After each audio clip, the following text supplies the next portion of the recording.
The second Sunday of Advent, December 7th, 2025.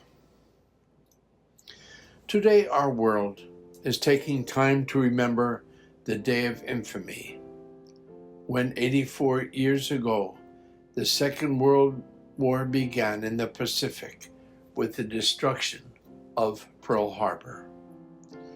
We were shocked as thousands lost their lives at the United States Naval Base.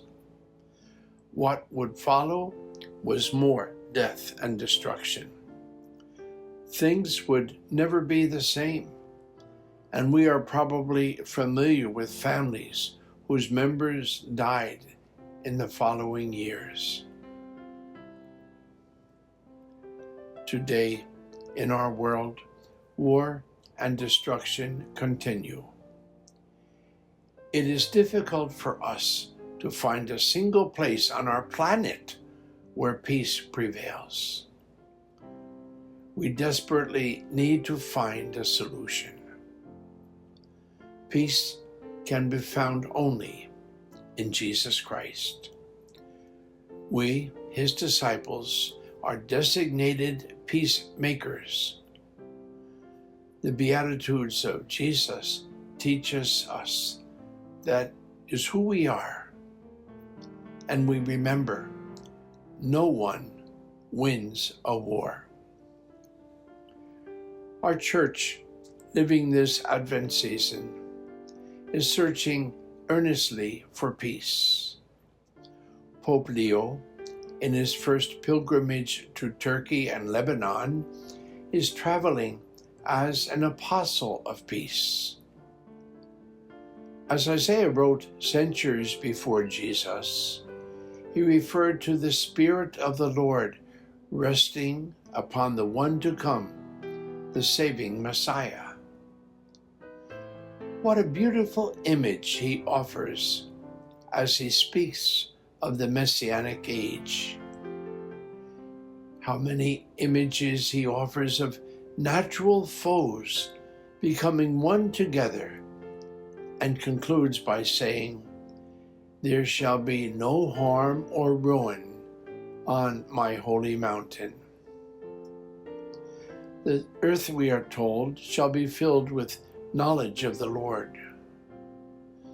But where can we find this prophecy fulfilled today? As we listen to the words of St. Paul in his Roman letter, he tells us what we have heard was for our instruction, that with endurance and encouragement we might have hope. And remember, this is still the Jubilee year of hope. Armed with these two gifts of endurance and encouragement, we have hope that things can change.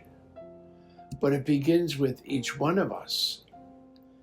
Sometimes we are the cause of disruption for a peace-filled environment. Paul says, "Welcome one another as Christ welcomed you." Aware that there are three teachers for us in Advent, we have listened to Mary's yes at the Annunciation and happily pictured the image for peace in Isaiah, when swords will be turned into plowshares and spears into pruning hooks. That leads us to the third teacher of Advent, the preaching cousin of Jesus. Unfortunately, we might focus on his attire, camel's hair clothing, and his diet, locusts and wild honey. But didn't he cite the verse that he is the voice of one crying out in the wilderness, "Prepare the way of the Lord"? All the people were going out to him to experience his baptism of repentance.